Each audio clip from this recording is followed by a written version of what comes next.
एक दिए के बदले में 50 चलेगा, 100 भी चलेगा, 1000 भी चल सकता है, लेकिन एक के बदले में 1 लाख दिए, ये कैसा इंसाफ है? मैं चुप। ठीक है। देखो, दिल से जलाओगे तो जलेंगे, लेकिन दिल में श्रद्धा ना हो तो ऐसे ही बुझते रहेंगे। श्रद्धा से कैसे जलाएंगे? माचिस से जलेंगे। नहीं जलेंगे। ओम नमो नारायणाय ये अष्टाक्षरी मंत्र मन में पढ़कर जलाओगी, तभी जलेंगे। क्या कहा? एक तो 1 लाख दिए जलाओ, ऊपर से 1 लाख बार मंत्र पढ़ो, ये इससे नहीं हो पाएगा। करना ही होगा। हाँ तो करवा लो। जला कर दिखाता हूँ, देखो।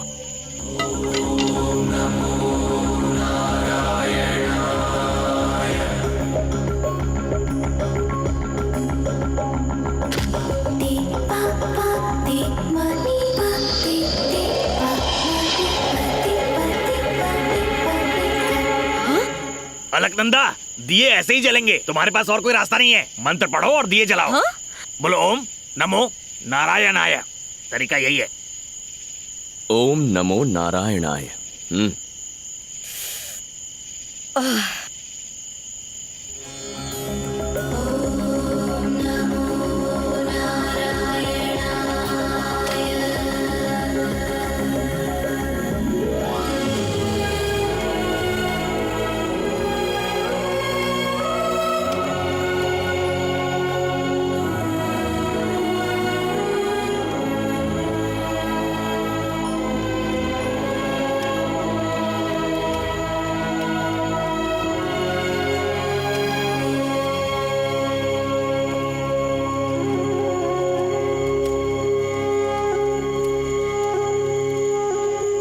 अलकनंदा, उसे मत जगाओ बेटा, कम से कम आज की रात उसे भगवान के चरणों में सोने दो। बात क्या है? इसे भगवान से इतनी नाराजगी क्यों है? बचपन में एक रोज उसकी माँ हवन में कपूर डालते वक्त आग के लपेटे में आ गई।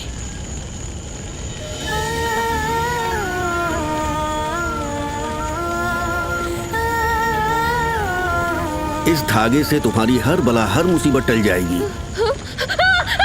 और ये खौफनाक मंजर उसकी आंखों के सामने हुआ था, इसीलिए अलकनंदा का विश्वास भगवान पर से उठ गया। ये जानने के बावजूद आप उसे यहाँ इस मंदिर में क्यों लेकर आए हैं? क्योंकि इस वक्त उसके सर पर खतरा मंडरा रहा है। सरकार की गाड़ी आ रही है।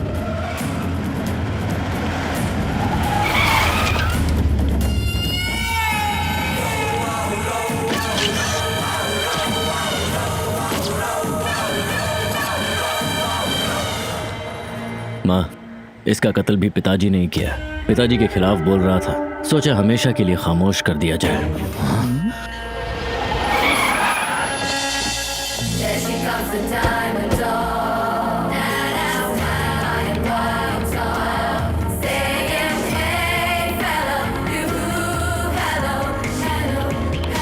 क्यों? ऐसा करने से जिंदा हो जाएंगे? मुझे ये सारा ढोंग नहीं आता है। मेरे भाई ने तुझे सड़क से उठाया, लेकिन तुझ में इतना घमंड क्यों है? चाहूं तो तेरा घमंड चकनाचूर कर सकती हूँ। बस मेरी बहू बनकर मेरी ख्वाहिश पूरी कर दे तू। मुझे अपनी सास बना ले और जिस पिता ने तुझे गोद लिया था उसकी आत्मा को शांति पहुँचा। मेरे पिता की आत्मा की शांति की फिक्र आपको करने की कोई जरूरत नहीं है। मुझे तो आपको बुआ कहने में भी शर्म आती है, और आप चाहते हैं कि मैं आपको सासू माँ बुलाऊं? आपने अपने ही शादी के मंडप से भागकर अपने पिता को बेइज्जत किया था, फिर आप मुझे क्या इज्जत देंगी? आपसे तो बात करने में भी घिन आती है। मुझे तो समझ नहीं आ रहा मैंने आपकी बात का जवाब ही क्यों दिया। जब तक मेरी सांसें चल रही है तब तक मेरे मुंह से सासू माँ लफ्ज नहीं सुन सकती।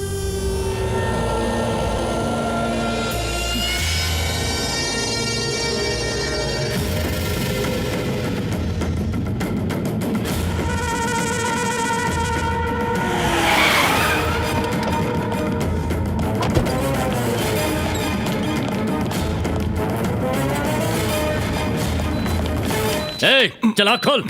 कौन हो तुम लोग? ये सब क्या कर रहे हो? अब आँख खुली। 1000 बार समझाया पर तू समझा नहीं। तेरी पोती ने अब हद पार कर दी है। पूरे समाज के सामने मेरी माँ की बेइज्जती की। अब मुझे तेरी जायदाद और तेरी पोती दोनों चाहिए। और सरकार के बारे में तू जानता ही है, अगर उन्हें जरा भी भनक पड़ी तो तेरे पूरे खानदान को जिंदा कर देंगे। अगर मैं चाहता तो वहीं पर उसके टुकड़े कर सकता था, लेकिन मेरी माँ ने मुझे रोक लिया। उसे अपनी इस गलती की सजा जिंदगी भर भुगतनी पड़ेगी। ये जिंदगी कब तक है कोई नहीं जानता। मैं उसे अपनी पूरी जायदाद दे सकता हूँ, लेकिन उसकी हिफाजत नहीं कर सकता। बस इसीलिए उसे लेकर यहाँ आया हूँ। अब भगवान के लिए उसके दिल में यकीन जगाना ये तुम्हारी जिम्मेदारी है। अरे दादाजी, आप बेफिक्र हो जाइए, ये मेरे लिए चुटकी बजाने जैसा है। 7 दिन, सिर्फ 7 दिनों में अलकनंदा बद्रीनाथ के गुण गाने लगेगी। तुम क्या कर पाओगे? 7 मिनट में हम यहाँ से रवाना हो रहे हैं। चलिए दादाजी। अरे रुक जाओ बेटा, परसों पूर्णमासी है। उसी दिन तो तुम्हारे माता पिता गुजरे थे ना। कहते हैं उस दिन ब्रह्म कपाल में पिंडदान करना अच्छा होता है। ऐसा मौका हाथ से जाने नहीं देना चाहिए। इससे उनको शांति मिल जाएगी बेटा। दादाजी, मेरा कहा नहीं मानोगी? अच्छा ठीक है, आप कह रहे हैं इसीलिए यहाँ रुक रही हूँ। इसका चेहरा तो मुझे पसंद ही नहीं है। हो ही नहीं सकता। इस गांव में बद्री के चेहरे से खूबसूरत कुछ नहीं।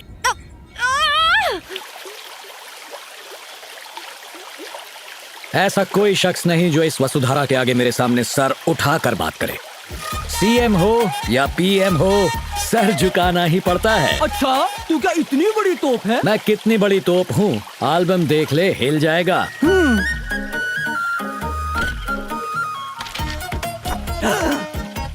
ओ तेरी, तेरे ओ तेरी पे मुझे डाउट हो रहा है। फोटोशॉप तो ठीक से करता। मैंने भी कोर्स कर रखा है। मुझसे कहता तो सस्ते में करता।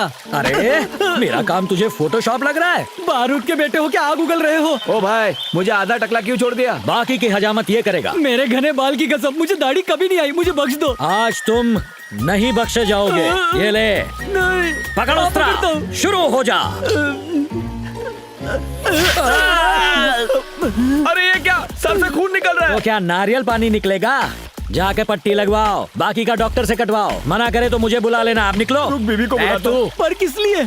मुंडन करवाने। जब मैं पैदा हुआ था तो मेरी माँ ने तिरुपति ले जाकर मेरा मुंडन करवा दिया था। वो माँ ने करवाया था, आज मैं करूँगा। लेकिन आप ऐसा जुल्म करते ही क्यों हो? चुपचाप मुंडन और करवा अगर ले। नहीं करवाया तो क्या करेगा? उठाकर फेंक दूंगा। गरीब के साथ सब ऐसे ही करते हैं। और निकाल।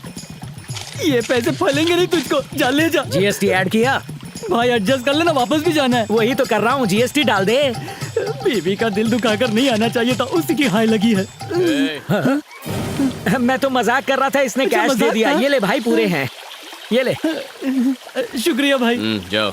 ए, कैसे हो बाल बद्री? काटो, जेब नहीं। ठीक है बद्री, तुम्हारे रहते कैसे काट सकता हूँ। नमस्ते बाबा। हाँ बद्री, कैसे हैं? माँ का आशीर्वाद।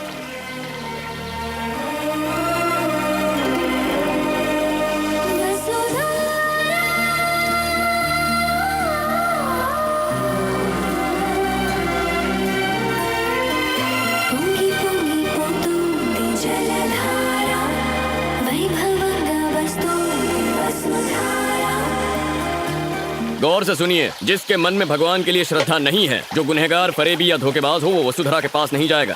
क्यों? जाएंगे तो क्या होगा? वसुधरा गिरना बंद हो जाएगी, वापस लौट जाएगी। पानी को इसका क्या ज्ञान है? यहाँ की प्रकृति में पापियों को पहचानने की ताकत है। ओह, मेरी नजर में तो दुनिया का सबसे बड़ा पापी मैं ही हूँ। हमारी सोच बहुत मिलती है, इसीलिए वहाँ मत जाओ। अब तो मेरी जिद है, वहाँ जाके देखता हूँ ये कितना सच है। तो जाओ, हाँ। आजमा लो।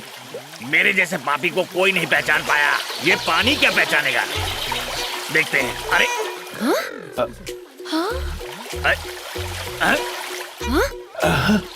अब देखता हूँ। अरे रुक जाओ। बेशरम और बेहुदा इंसान, आखिर इस पवित्र स्थान पर आने की तुम्हारी हिम्मत कैसे हुई? निकालो इसे, निकालो इसे। अरे ये कौन नास्तिक है? इसे बद्रीनाथ से निकालो। जरूरत नहीं, मैं चला जाऊंगा यहाँ से। पापी हूँ तो कुछ भी बोलेंगे। मैंने बड़े बड़े पापी देखे हैं, पर तुम तो महापापी हो। पानी के पास पहुँचते ही पानी गायब। कहाँ से हो? और क्या जानना है तुझे? अभी अभी तो हकीकत पता चली है। स्वामी जी बहुत गुस्से में हैं। बद्री, शुक्र है पानी बोलता नहीं है, वरना आज पहाड़ी से मुझे नीचे फेंक देते। बाल बाल बच गया मैं। इसीलिए मना किया था। आप जाइए। नहीं ताऊ जी, आप चुप। जाइए।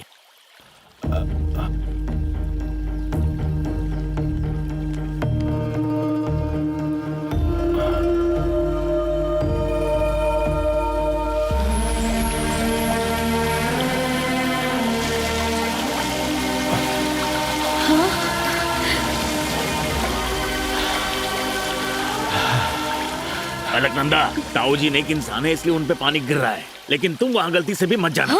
समझो, मेरी बात समझो। मैं तो किसी तरह बच गया, लेकिन तुम्हें दूसरा मौका नहीं मिलेगा। आदमी गलत हो लेकिन बात सही करते हो। तुम चाहे कितने भी जन्म ले लो, वसुधरा तुम पे नहीं गिरेगी। ए, वैसे मैं चाहती भी नहीं हूँ कि वसुधरा मेरे ऊपर गिरे।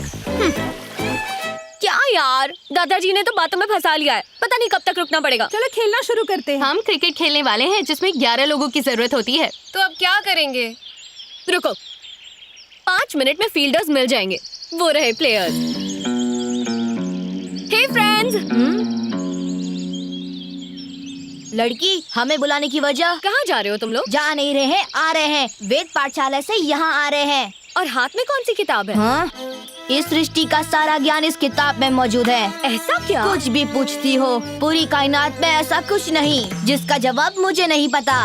आहा, तो तुम्हें सब कुछ मालूम है? कोई शक? अच्छा, तो चलो 3 सवाल पूछती हूँ, जवाब दोगे ना? जो भी है पूछो। बाहुबली कौन है? हाँ, बाहुबली? सब लोग इधर आओ। आ गए। छे, अब ये बाहुबली कौन है? गुरुजी ने इसका जिक्र कभी नहीं किया। तुम्हें पता है क्या? नहीं, मेरा तो नया एडमिशन है। नहीं जानते क्या? बजरंग बली सुना है, महाबली सुना है। आपके बाहुबली का जिक्र इस किताब में नहीं है। देखा, मुझे पता था कि इसका जवाब तो मिलेगा। हाँ ठीक है ठीक है। आखिर वो है कौन? बाहुबली मतलब माहिष्मति का राजा। हाँ अच्छा, मैं उनके बारे में जानता हूँ। अच्छा बेटा। अगला सवाल। तुम चिरंजीवी के बारे में तो जानते ही होगे। चिरंजीवी?